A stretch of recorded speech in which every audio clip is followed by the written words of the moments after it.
Thank you everyone for joining. Welcome to today's presentation.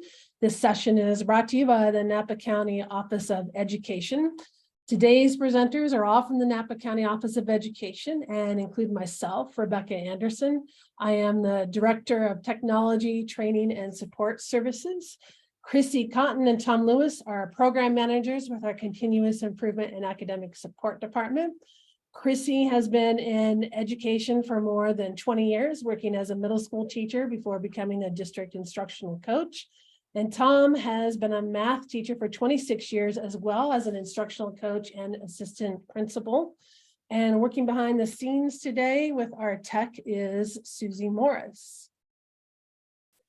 So we know that when attending online presentations, there's a tendency to want to try and multitask, but we also know that the brain doesn't do that very well. So if you all would just take a moment to close out all those extra browser windows, close your email, close Facebook, and the funny dog videos, put your phone down, make sure it's silent, and then just try and remain in the moment. And then we will do our best today to hold your interest throughout the presentation. We are delivering this in a webinar format, so that changes things a bit for you as far as your participation. So there is no voice or video interactions from you. We will at times, however, ask you to place something into chat. And know that when you enter something into chat, only the presenters are going to be able to see it. As a participant, you will not see everyone else's messages. And while we aren't able to answer everyone's questions as we go, you are welcome to ask them throughout the presentation using the Q&A tool at the bottom of the screen. And then at the end of today's presentation, we'll try and answer any of those questions. Just keep in mind that this is a new topic for all of us, so there's a chance we might not have your answers, but we will do our best. Our goal today is to set you on an investigative path by giving you some foundational information on AI, artificial intelligence, and more specifically, ChatGPT, using it as a job aid in education and how your students may already be using it or a similar tool at home. Keep in mind that we only have 1 hour today, so this is most certainly not going to be a comprehensive info session on all things ChatGPT, but we do hope today will serve as a jumping off point for you to get started down that path of learning about the different AI tools, ChatGPT, and their impact in the classroom. So as with any tool, people always want to know how it works, especially something new like this. And I have definitely spent my fair share of time reading about it. And I can tell you it's fairly complicated and still trying to wrap my head around different aspects of it. But the good news for you is you don't need to know the technical details of how the tool actually works. You can just think of it like a car. We don't need to know what's under the hood. We just need to know how to drive it. And we need to know what the rules of the road are. So don't let yourself get sidetracked with trying to understand it and how it works. You can just accept that it does work and give yourself room to experiment with the different tools. So without worrying about what's under the hood and how it might really be working, what I would like for you to do right now is to share some tools or services that you're using that automatically or with a prompt from you solve a problem. And you can use the chat tool to share these examples. So for example, one might be spell check. And I'm going to hold here for 30 seconds, give you guys a chance to start writing before I start commenting.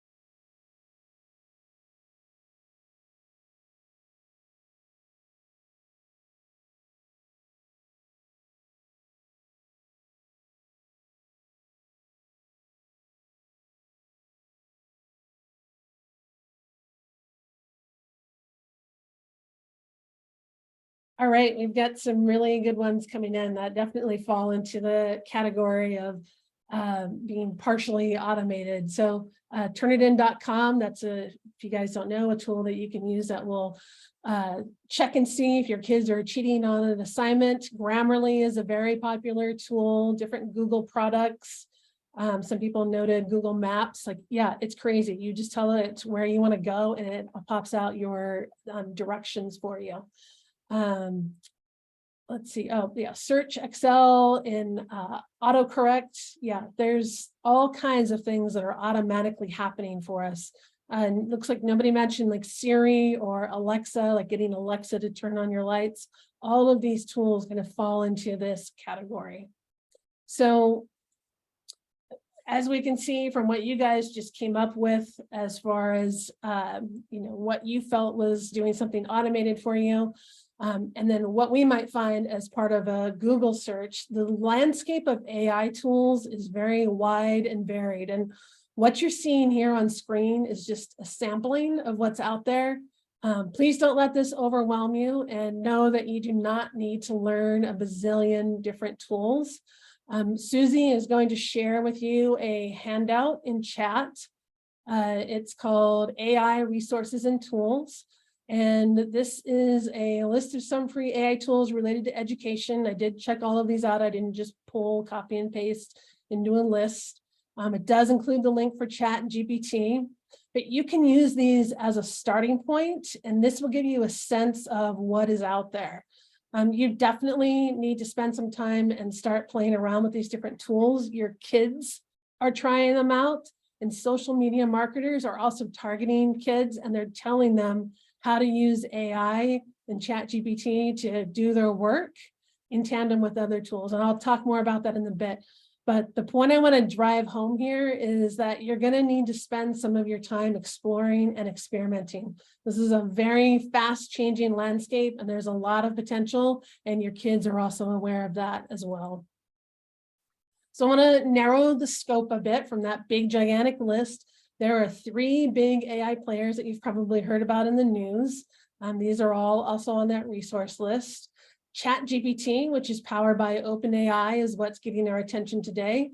It's friendly in the sense that it's conversational. It's smart, although it's only trained up to September 2021. And a quick little side note here, if anybody happens to be paying for the pro version of ChatGPT, they did just release like a week ago access to a version that gives ChatGPT live access to the web. So that's a change. Like I said, they're happening pretty quickly. Google's Bard is also friendly, but sadly, the rumors are in fact true. It's not very smart, despite having real-time access to the internet. And then we have the new Bing by Microsoft. It's not nearly as friendly in the sense that it's conversational, but it's very smart, and it does have real-time access to the internet. All of these tools are free. They all require you to have an account to use them. And if you're going to try out Bing, just know that you have to be using Edge, which is only available on Windows.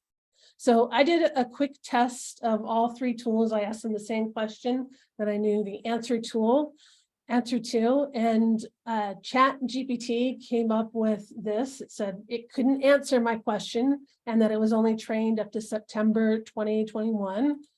And what I found most interesting was that Google Bard made up its own truth. It straight up made up who the founders were, and even went so far as to put together fake profiles of each of the co-founders that it lied about. Okay, and then we have Microsoft's Bing. So I am one of the co-founders, and I can tell you that this is accurate. All of these tools are still being developed, and you're going to see changes to them over time and quickly.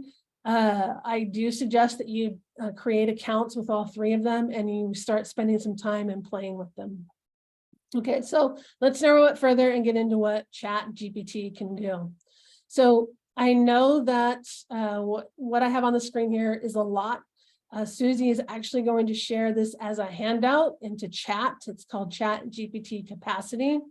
So you can download this. So ChatGPT is a very powerful tool. It's awesome. It can respond to your prompts or questions. it will write stories, poems, songs, and it will do that all based on criteria that you specify. It can explain concepts to you in different ways. It can solve some math word problems for you, and it can show the work. It can create summaries of articles and notes that you have. And it'll also take your content and it'll rewrite it and revise it as many times as you want. And the craziest part about this is that it's so ridiculously easy to use and it's free. So we're gonna see it in action here. So I've got my ChatGPT window already open here and I am in the free version. And once you log in, this is the screen that you see. So as soon as you create your account, you're going to be greeted with this. I'm just giving here some examples of how to get it to talk, what its capacity is, and some of the things that it won't do for you. So we're going to start with something simple, and I have a pre-written prompt that I'm going to paste in here. Down at the bottom of the window, there's a little box that says send a message. I'm just going to paste my prompt in there. And I'm just going to say, yeah, I want you to write a poem about a dog that works in an IT office. So once I have this in here, I can hit enter or I can hit send. And then ChatGPT is going to then push out the poem. And you can see it's doing it pretty quickly. We'll let that go. Let me scroll to the top so you can see, you can read just a little bit of it. So the key with using ChatGPT is that in order for it to output something that you're happy with and that you want, something that's on point, you have to give it more details and enough information to be able to do that. So let's say that I want to refine this a little further. So again, I have a pre-made prompt that I'm going to paste in here. And I'm going to tell it to rewrite the same poem so that it sounds like an 8th grader wrote it. And also the dog's name should be Duke. Okay, pretty simple language here that I'm adding here. So I hit send. And so now it's starting to rewrite that poem. Again, you can see how fast that's happening. And I can see it's included the dog named Duke. And I can see that's throughout the poem. So it's crazy how fast this stuff can be processed and generated. What's also cool about this is, like, let's say that you were like, oh, like that's a pretty good poem, but it's not really on point. It's not what I wanted, but it's close. So there's a regenerate response button down at the bottom of the screen, just above that input box. If you click on that, it's gonna rewrite the poem without me having to give another prompt. And you can click that button as many times as you need to get more versions of the same poem.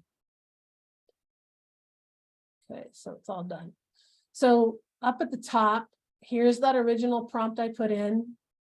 And then here's the new version of the poem.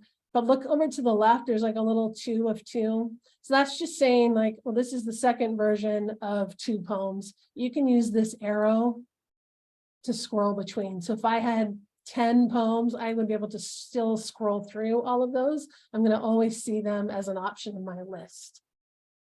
Okay, you can also ask it to rewrite portions. So I could say, hey, can you rewrite the second stanza? And it will just rewrite that portion. You can also ask ChatGPT to do some fun things, or maybe if you're into music, this is your literal jam. You can say, please turn the poem into a song and include chord progressions. And so that's what I'm getting here. It's turned the poem into a song. It's given me verses, pre-chorus. I didn't even know you could have a pre-chorus and a chorus, and then I've got my chords here. So I've done this a bunch of times. It actually will give you different chords at different times, and it also just depends on the poem that you had converted. So if I were a musician, this would be a fun place to start. Kind of back to some of the operations on the left side, all of the chats, conversations that you have are going to be saved over here on the left. And up here, like, you have a little pencil next to the first conversation. So I'm going to click on that and I can rename it to something that's a little bit easier for me to recognize. So now I have it called poem. So the reason this is important is if you start to jump to other topics, you want to start a new conversation. Otherwise, ChatGPT will kind of get confused. So I'm going to start a new chat up here at the top, and I'm going to see that same plain screen. And I'm going to give it a new prompt. I'm going to pretend I'm a student here, and I'm going to tell it to write a book report on To Kill a Mockingbird, and I want it to include symbolism. So it gives me a fancy title and starts my book report, gives me the introduction, and then it digs right in on the symbolism and the meaning. So things I, though, have to start thinking about if I'm the student doing this, like, one, is this output accurate? Does this reflect what was in the book? Is the symbolism, is what's being said here true? So the other thing that I need to think about is, okay, does this even sound like me? So one of the things that people can do then is do a simple little rewrite prompt, like rewrite it like you're a fifth grader. So this sounds kind of sophisticated. I want it to sound a little bit more simple. So we'll see what it comes up with. So I can already see, based on the title, To Kill a Mockingbird, Amazing Symbols in a Cool Book. Okay, maybe that sounds more like me. Okay, and then the same questions apply, like, is this, still really representative of what's in the book? And then I can, use the regenerate button as many times as I want. I could ask it to rewrite parts. I could take this out and rewrite parts of my own and re-enter that into the system and add it to rewrite that. So there are a lot of different things that you can do as far as getting your content rewritten. Susie is going to put into chat a new handout. This is called ChatGPT prompt. And we're going to start something new here. So with the document that you have, you can use this as a starting point if you're not sure where to, what to do. Start using these prompts, and then also refer to that handout that includes the capabilities of the tool, so you can start testing things out. So one of the items on that list is explain, and so we're going to do an explain to me prompt. So I'm going to paste this into the box. Explain to me how the internet works. Okay, so now I'm going to get an explanation, and I've done this enough times now it's going to be a little bit lengthy. It at times varies in levels of difficulty and how it's written, but for the most part, like I feel like if I read this, I gotta have some understanding still of how some things work, like DNS and URLs. So maybe I'm not comfortable with this explanation. I need more help. I can use the famous prompt from The Office. Please explain it to me like I'm 5. Okay, so I'm gonna go ahead and enter that. And now I'm gonna get an explanation of the internet, but a much simpler explanation of that concept. I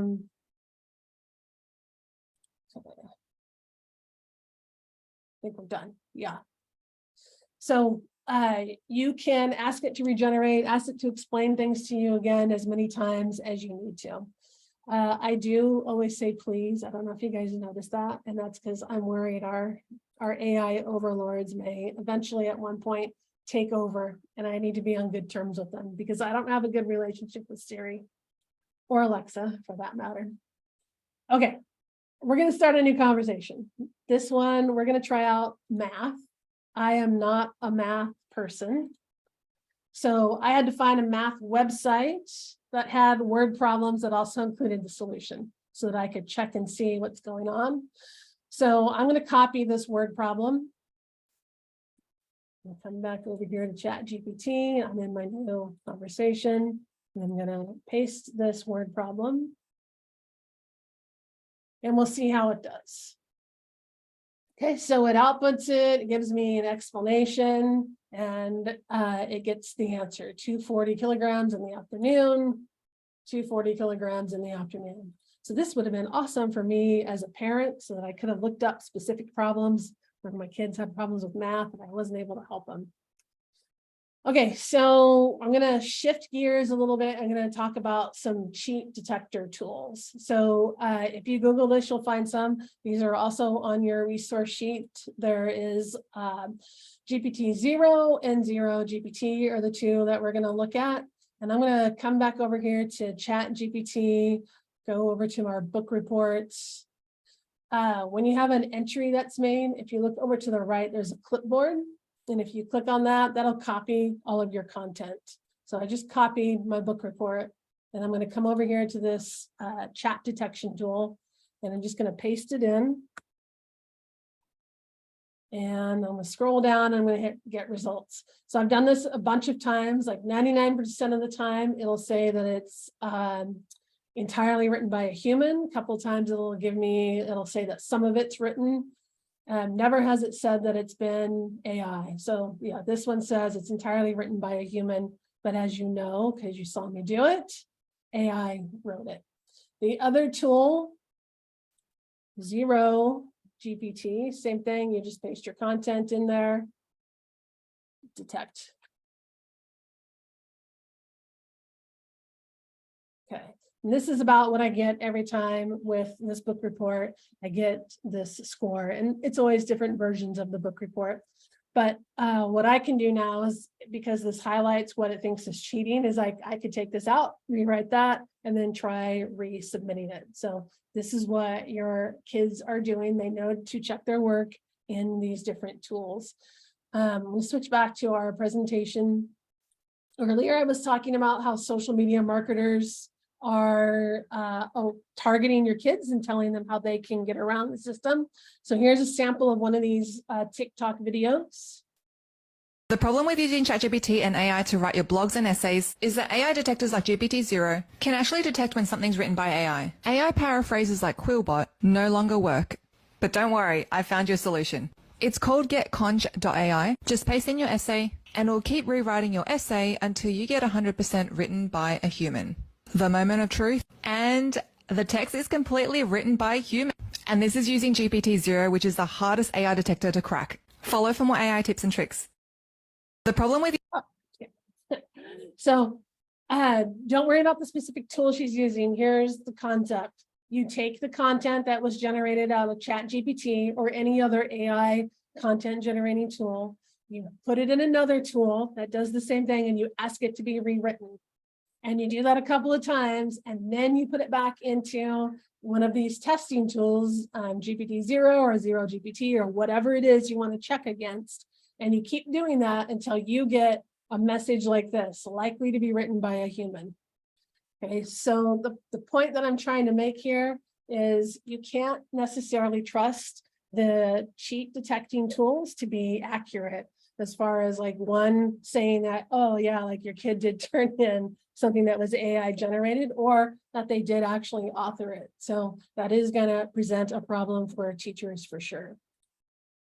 So before I pass the problem with using ChatGPT, before I pass this off to Chrissy, a couple of takeaways for you.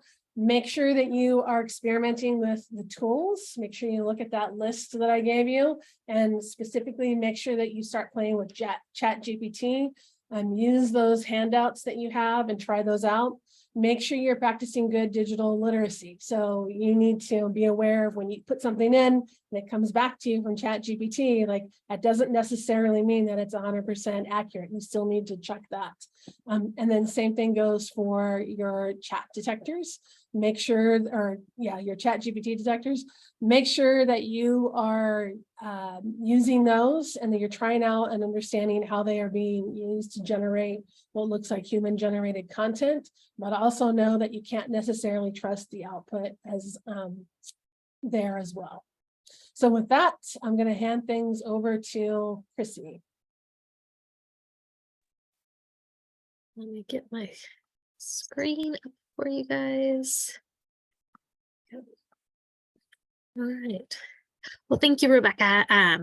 for sharing that information about all the different types of tools available to us and the capabilities of each one.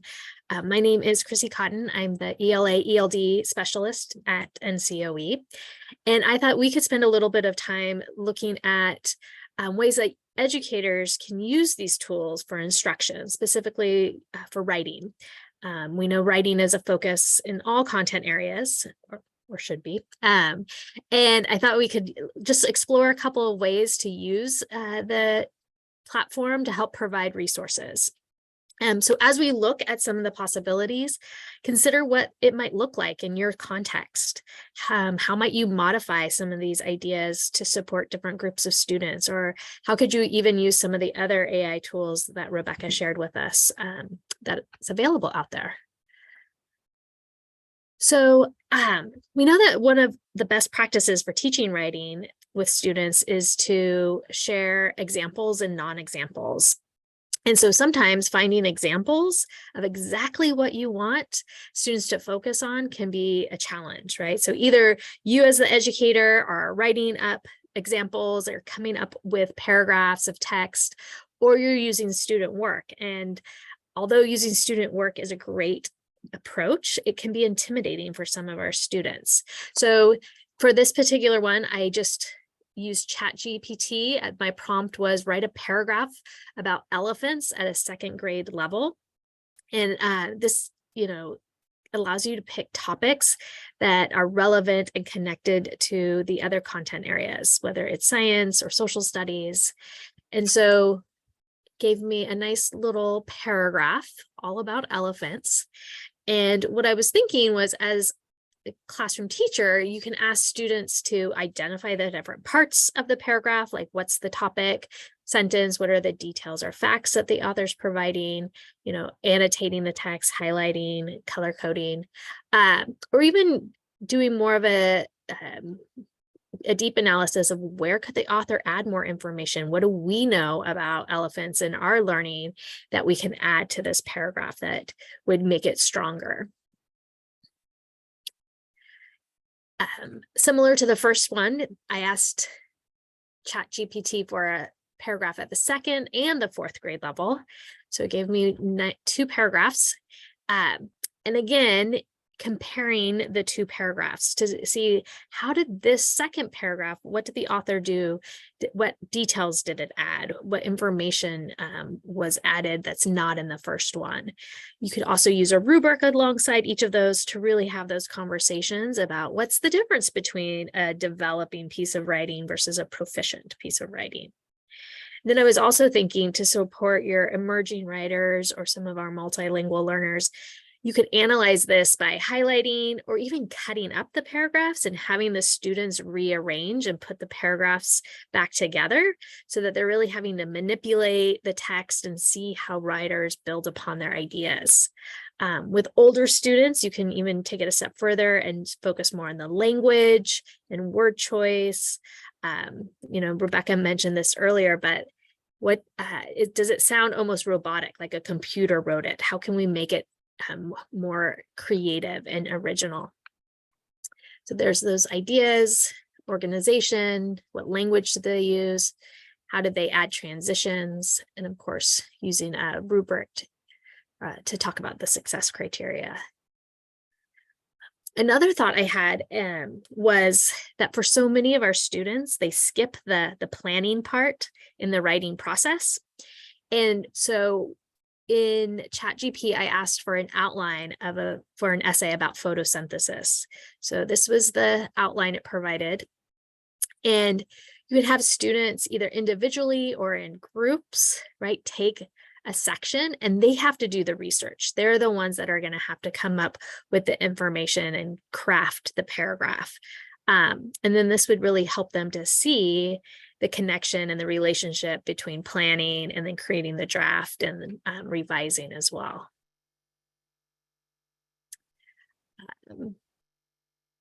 Again, not having to create your own text. This one, I asked for mummies in Egypt that had mistakes. So the first one I asked very specifically for 5 spelling mistakes. And then the second one I asked for 2 run-on sentences. And again, using this as either an entry task or an exit ticket to have students revise. And so if you're noticing that they're making certain types of errors or mistakes in their own writing, you could utilize the AI tool to kind of give you some text that focuses specifically on those skills. And again, editing, which is always a skill that our kids need to work on. I thought this one was kind of fun, especially as students are getting older and we're trying to get them to understand the differences in tone or voice in writing. For this one, I asked for a paragraph written about a group of friends out on an adventure, one written in a serious tone and the second one written in a silly tone. And so you can even start to see how the language changes. And so having students analyze that. And then I also asked for a paragraph about penguins written like Shakespeare. So again, getting kids to think about, what does the word choice mean? How can we take this paragraph and rewrite it into modern language? And again, just something fun so that kids can think about how their language and the words that they choose in their own writing impacts the reader. And then I just recently found this strategy on social media, and this particular teacher had a great idea for engaging students in the thinking process, but also utilizing ChatGPT. So the students do all the reading, they engage in the discussions in the classroom, they take notes, they draft an outline or even a first draft. So they're really producing some evidence of their thinking and their understanding of a topic, a text, or concept. And then the teacher provided the students with the ChatGPT produced essay. And then from there, the students revised that essay using all of those resources that they had previously created and worked on. And finally, the students submitted everything to the teacher, and the teacher provides feedback, but there's more of an emphasis on that pre-work where they're showing evidence of their thinking, they're demonstrating their understanding. So I thought this was another great way of thinking about how do we kind of get ahead of this and you really use it as a way to provide exemplars or even non-examples. And so students are having to do more of the analysis of the writing and that critical thinking. So just take a moment and in the chat, think about what are some of the ideas or one of the ideas that's resonating with you? What is something you are wondering about or curious? What could you try or adapt for your own context? So just take a minute and think about those prompts and then go ahead and type in your thoughts in the chat.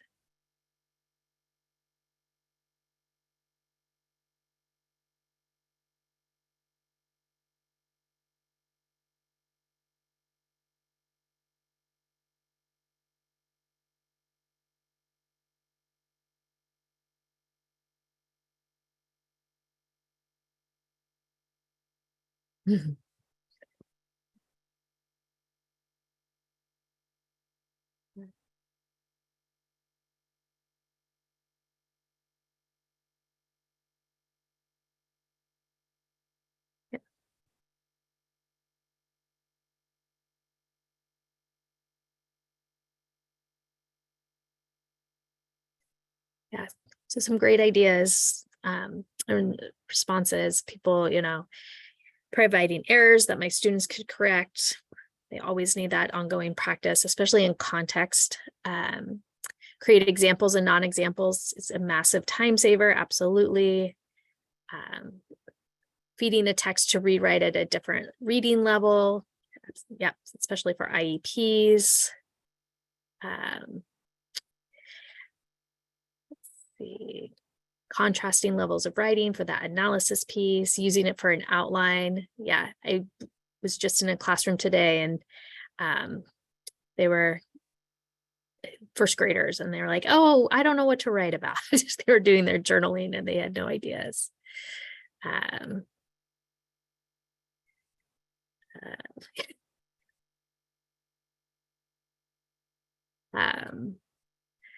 Yeah, compare the English and Spanish text. That's a great way of getting kids to make connections too between languages.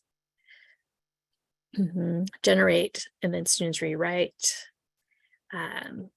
Julie had some very specific questions about business continuity plans and LCAPs, but I went into this with my teacher practitioner lens, but I'm sure it would be very interesting to see. I know people that have done some resumes, and I think the possibilities are endless. So we'll come up with an LCAP, and then we'll see how if it gets approved. All right, perfect. So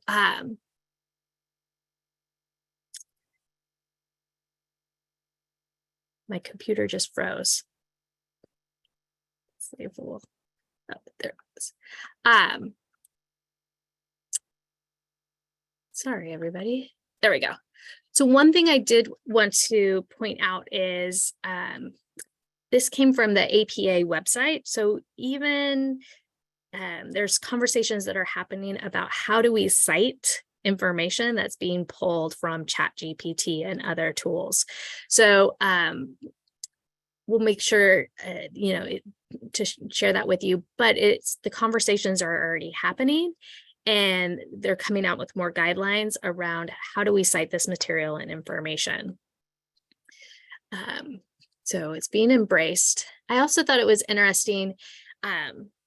Rebecca talked about how it's changing so quickly as well. So a few weeks ago, I put in the prompt, write an essay about the Civil War with incorrect information, because I thought that would be a great way to get kids to analyze the text and be that critical reader and search for information that's wrong.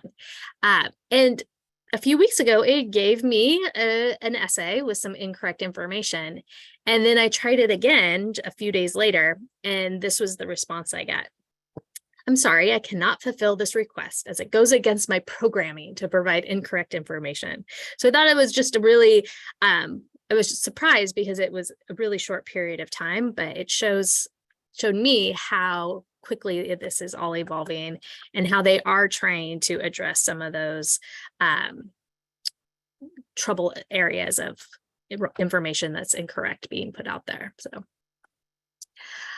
So my last part is, we kind of looked at the instructional side of things, but then what are some other ways in your own practice as the teacher that you can use ChatGPT as a planning tool?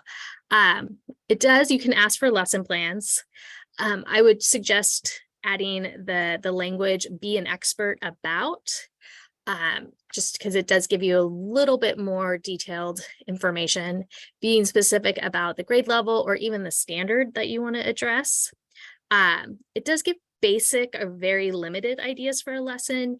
You as the classroom teacher that knows your students and the learning outcomes would have to be modified to address scaffolds. It will give you suggestions for text, but you might have to bring in additional text. And then how do we differentiate for where our students are at? So it's a good starting point, but it definitely isn't the be all end all of we'll never have to write a lesson plan again. Creating questions to do for check for understanding, whether it's for a quiz or classroom discussion. This one, I just asked for 5 questions about the Giving Tree by Cell Silverstein. And so you could use those in different ways. I thought this was kind of interesting too. I asked for a writing prompt, 8th grade, based on the short story by Edgar Allan Poe, The Telltale Heart. But then I asked for an informative, a narrative, and an argumentative writing prompt. So then you could give students an option and they could decide which prompt they wanted to respond to if you were going to ask them to do some sort of writing task after reading a piece of text.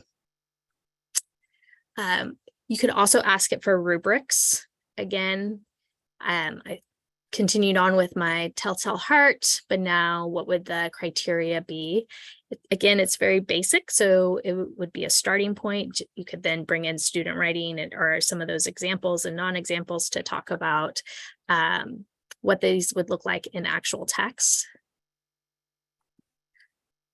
And the other thing I did too was instead of a full text, asking for specific parts. So this is something else you could do if you were like, okay, what kind of topic sentence could we start our text off with? And that could be anything. I thought this was interesting too. I asked for a weak example, and it also explained why it was weak. And it says it summarizes without making a clear argument, which we know a lot of our kiddos do. So again, just take a moment to reflect on something that you're thinking about. Susie's going to put in the chat, I have some of these ideas just on a document so that you can kind of reference it if you were thinking about ways that you could incorporate it into your own work. And again, thinking about your own context, what might this look like?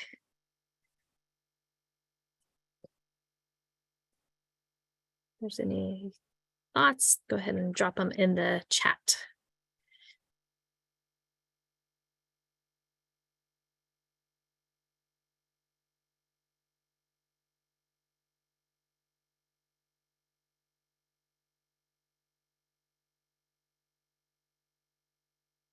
And I'm really good at my teacher wait time.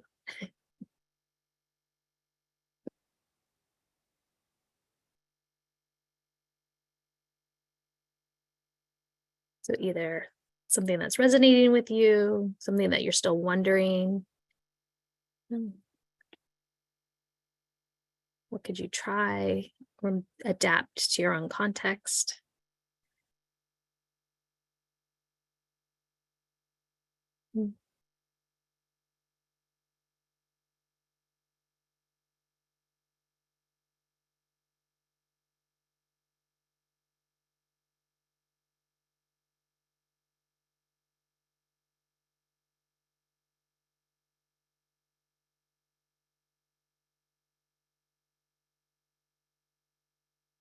Yeah, so some of the comments, could it assess the quality of grammar of a student essay? Will answers be culturally sensitive?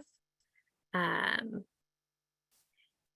didn't try putting work into ChatGPT, so I would be interested to see what that would look like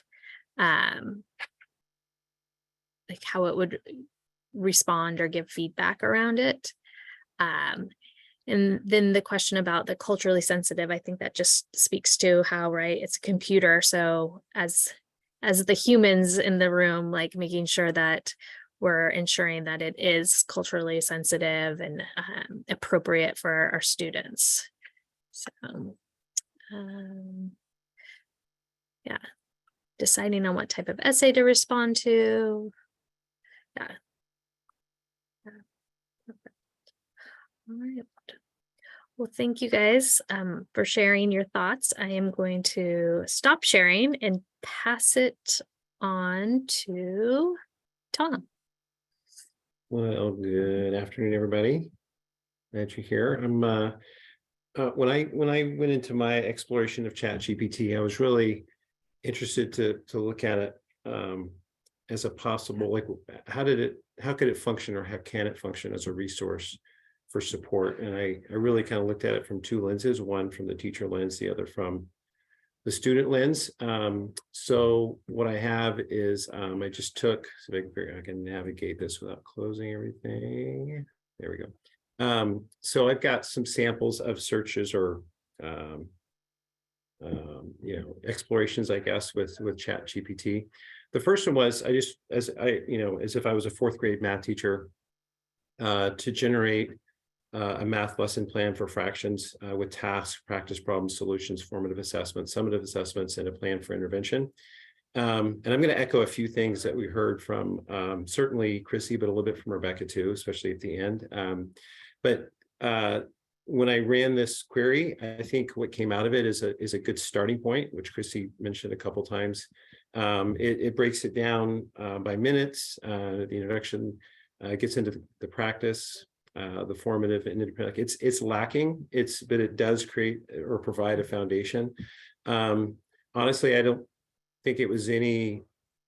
Actually, I feel it's less robust than what we would see out of a resource that teachers would be using as their source of curriculum with students.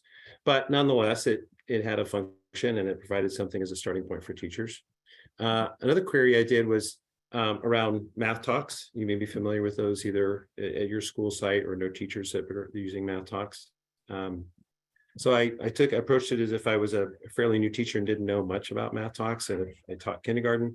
So I prompted it for, hey, can you show me how to do a notice and wonder here, which is a scaled down version for kindergartners around using language in math class and building vocabulary, academic vocabulary. And this was helpful. It gave the objective, the materials, and how to go about doing the notice and wonder, which I thought was helpful, right? And it was a quick reference, which I liked.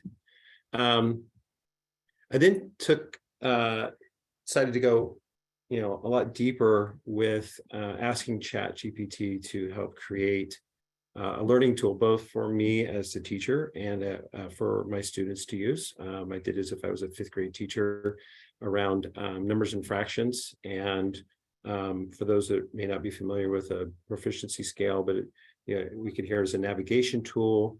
We'd see success criteria listed in there, learning outcomes, so that students are clear on what those learning outcomes are, but even more importantly for the teacher to have kind of a roadmap of where they're going with their students and understand their standards at a deeper level. So this was interesting. It generated something that was a starting point, as I've said before. So this is the teacher version. I asked to create a teacher version and a student version.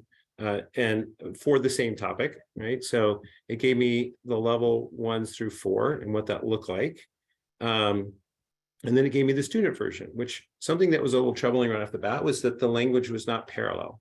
So, and it was on the same prompt. And so what it generated was something that was not really in alignment. So that would be a lot of massaging of language that the teacher would have to do, which is not a bad exercise. But I think, again, if I'm a teacher sitting down to create a tool like this, I'd want it to generate something that was didn't require as much massaging, if you will.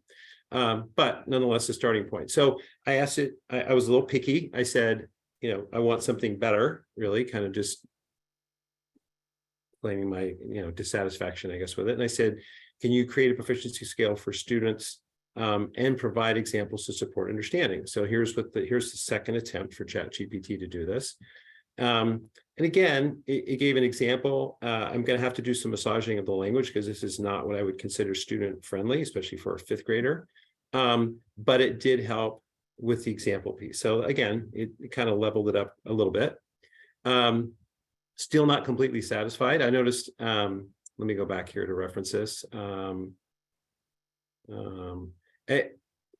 I don't like, generally speaking, when I'm working with teachers, I don't like the use of deficit language like I cannot, which is shown here. I'd like to create tools for students that have asset-based language. So I asked ChatGPT to kindly, to Rebecca's, I don't know if I put the please like Rebecca, but still had it in mind. Could they provide with asset-based language, which I specified here, and again, providing examples to support that understanding. And it did it. So, it was a win for ChatGPT. It understood what I was asking.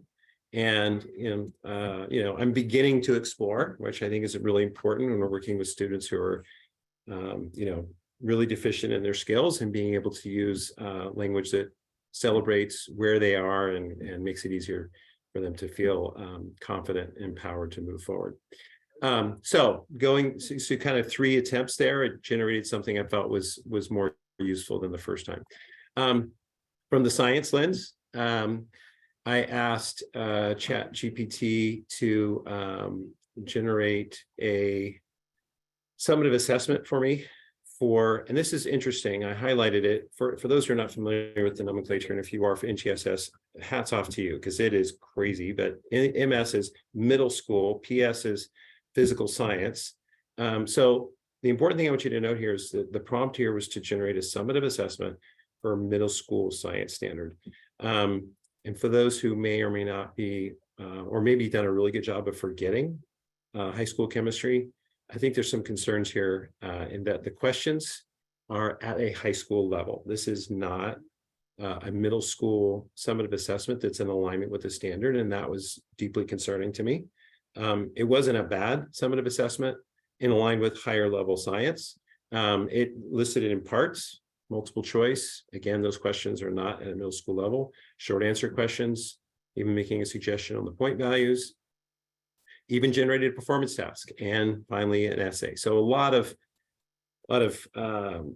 I guess content, if you'll call it that, for this assessment. But again, the biggest red flag is that it's not in alignment with what I asked it to do. So that was concerning.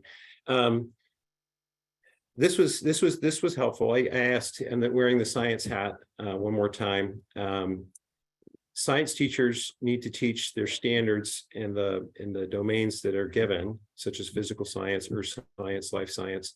But there's these standards that kind of cut across all of those domains, and they're engineering, technology, and application in science. So what I asked ChatGPT to do was, and this is a common need for science teachers, is, all right, I want to teach, I want my students to demonstrate their understanding of the standard, and I want them to demonstrate their understanding through the use of some applied engineering or technology idea, right? So what I asked ChatGPT to do is, could you generate some ideas that support that cross-cutting, not a cross-cutting concept, but that idea of how students demonstrate their understanding and the ways to do it for this standard. And it gave some useful ideas. So I thought that was helpful from the teacher side of it. To then, again, they're going to have to do some massaging because this is too language rich, I think, to just put out to students. But nonetheless, something that was what I thought was helpful. Shifting the ChatGPT as a resource for support on the student and parent side. I asked it to, let's say I'm a student at home, I don't know how to solve this equation. And I said, can you show me how to solve this equation? And ChatGPT did a pretty good job of explaining it. Again, I don't think it would be very different than what I would see in the student resource book, whether the hard copy or online version, but nonetheless, it walks through it well. I said, hey, can you show me another way? And so same equation, different way, and it did. Not dramatically different, but to be fair, it's an equation, and there's not going to be a whole lot of ways to solve a one-step or two-step equation. And then I wanted it to show me how I could check my answer, right? So I have an answer. How do I verify it's right? So ChatGPT was able to do that. So and I'm using this in quotations, emphasis on the quotations, as a tutor. Right, there's a lot of great tools online to support kids with learning, and a lot of tools that are embedded in the resources they get, but nonetheless, another resource to use. I want to point out two things here, and then I'll pause. This was the most concerning thing that I saw in my exploration of ChatGPT. I just kind of tried to encapsulate on this one slide. The prompt I gave ChatGPT was, if you could give me an outline for scope and sequence, basically, what am I going to teach and when should I teach it? When we say scope and sequence, that's what we're talking about, around 5th grade standard for numbers in base 10. So the first response that ChatGPT gave me, and I didn't include all of it, I gave a part of it. So part 4, letter D, it said finding percent increase and decrease. So for anybody who's a math nerd like myself and understands the standards, finding percent increase and decrease nowhere comes even close to a 5th grade standard. It's really a middle school standard where you would see it in 7th and 8th grade. So I said, hey, what grade level Common Core state standard is percent increase or decrease? I was kind of like trying to call out GPT on something I knew it was giving me was wrong. So the response was, as we can see here, it says basically it lives in 6th or 8th grade. It immediately contradicted itself because it had just told me a moment before that, in fact, it was part of my 5th grade scope and sequence. So big red flag there if you're a teacher using this as a tool to support that. And so then my last prompt, I repeated, I said, hey, where does it really live? And it's almost like I called this bluff or something. It was really kind of funny, but it said, okay, you got me. It really lives right here. And it's quoted the language that we would see for a Common Core State Standard 7th grade, which is right there.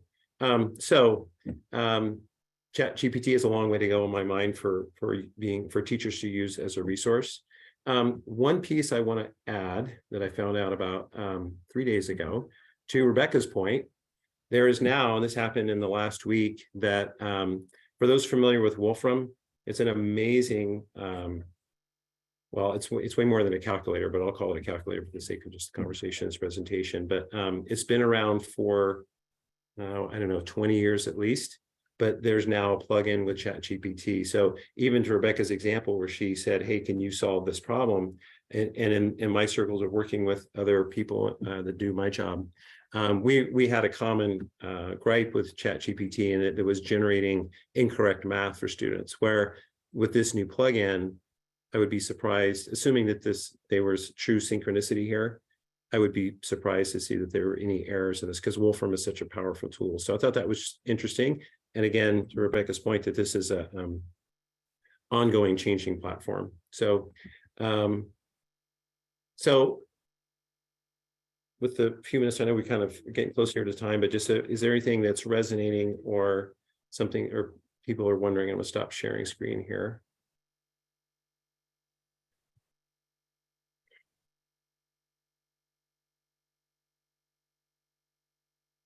And I'm seeing a question. I think I don't have a time signature on it, so I think this is the one that Julie posted on there. But I guess with this assessment, I did not take that further. I think given what I saw on that last example on the slide, that it would have kind of converged at something that was more appropriate for that middle school piece. So I guess the big takeaway is, if you're gonna, if you're a teacher and you're gonna use it as a resource, do it a second, third iteration. I think Rebecca had shown that too. I think there's a lot of value in that as we're trying to navigate this tool that's here. It's not going away, but count on holding its feet to the fire, so to speak, and holding it accountable. If that, I guess we're going to talk to AI like it's a real person. I don't know, kind of going there when he's saying that, but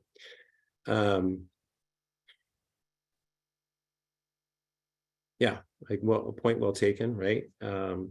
That we want, and I think that's a huge responsibility on schools right now, and it's here to stay, is how to teach and support students with these amazing tools that they're holding in their hands, right? And we know this, but there's so much information out there, and how do we help students and kids discern what's really right and what's not? Big task, but clearly an important one. So I think I'll shift. There's a last question. Let's see. Yeah.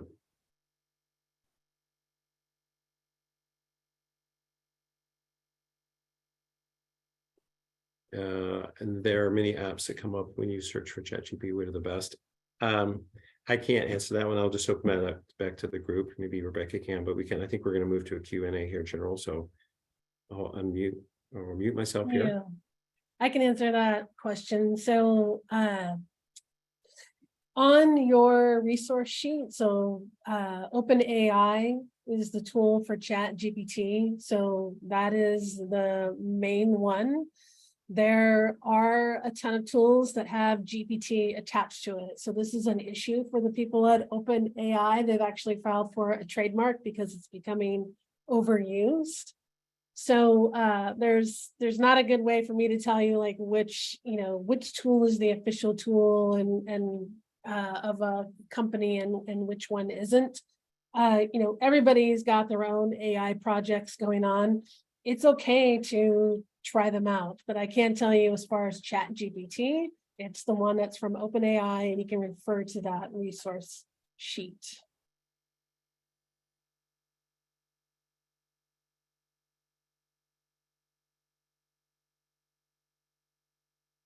The recording is going to be posted on YouTube, and in the comments we'll include also the links to the handouts.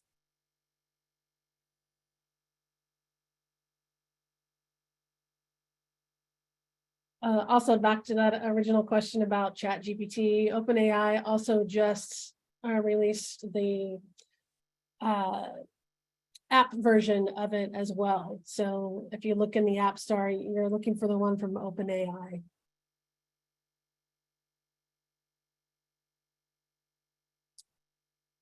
And Susie, can you re-add all of the handouts into chat?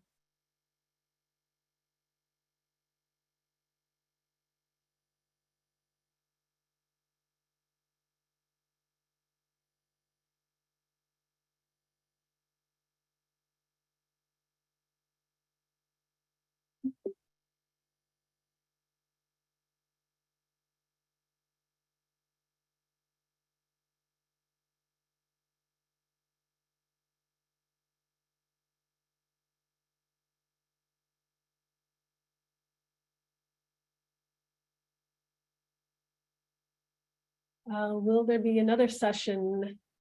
We missed some parts and couldn't access the handouts. Susie's reposting the handouts. The recording will be posted. I will probably not do the same session again for a little bit. There will be different iterations just because this is a totally fast-paced, changing environment. I haven't seen the internet on fire like this in a very long time.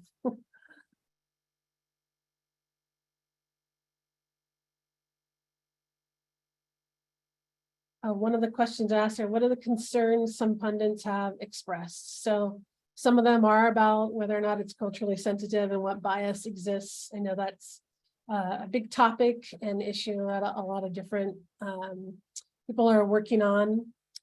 You know, just even launching the tool in the beginning, the ethics of it, you know, the people that had to front load all of that information into ChatGPT also were making decisions about what's appropriate and what's not.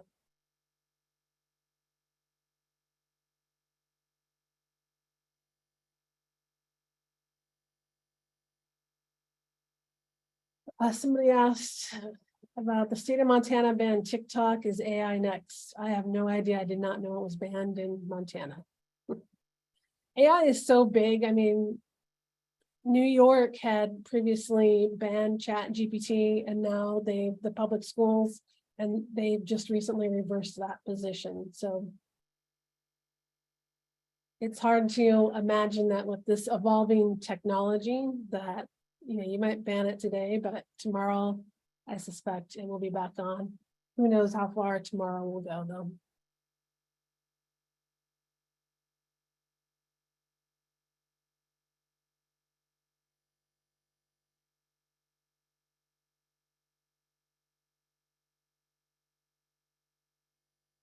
Another question was, how does it respond when you ask it to cite or link to its source? ChatGPT, I found, isn't the best at it. When I'm looking for resources, that's when I kind of fall back on using Bing instead. Like that's its strength, is looking for something. ChatGPT is like a conversational tool. It's more about like the content that's being put out there versus like finding things for you.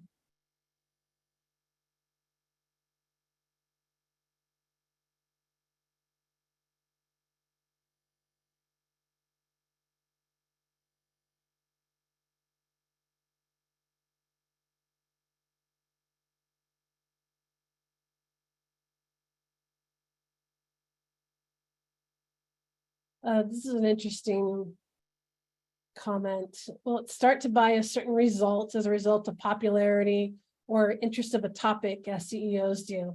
That might not be the answer you want. So that is one of the concerns people have, and I don't know if you noticed, but when I had responses generated and I clicked on the clipboard, there was also a thumbs up and thumbs down. So right now, you know, it's presumably used for indicating whether or not the response was on point, but there is concern that popular votes might be what is rising up to the top. So the issue of fake information getting the popularity vote and then being put out there as correct information is the concern. So that is, it is something to worry about.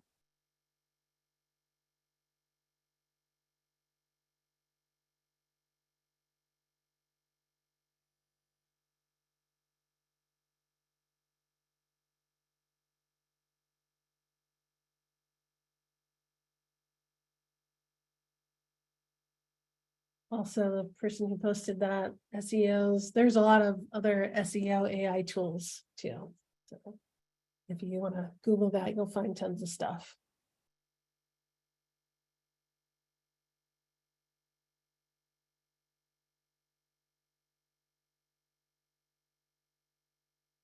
Looks like we lost Chrissy.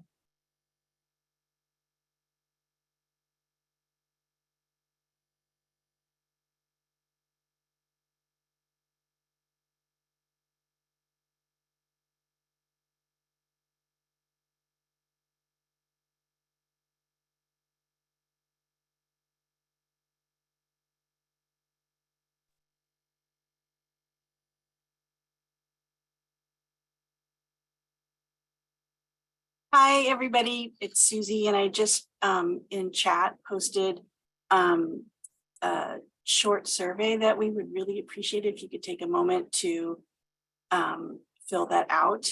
And we're going to wrap up this webinar, and I actually asked ChatGPT for a humorous conclusion to this webinar, and this is what it wrote. First, Rebecca, Chrissy, and Tom, thank you for your wisdom, wit, and a sprinkle of AI magic.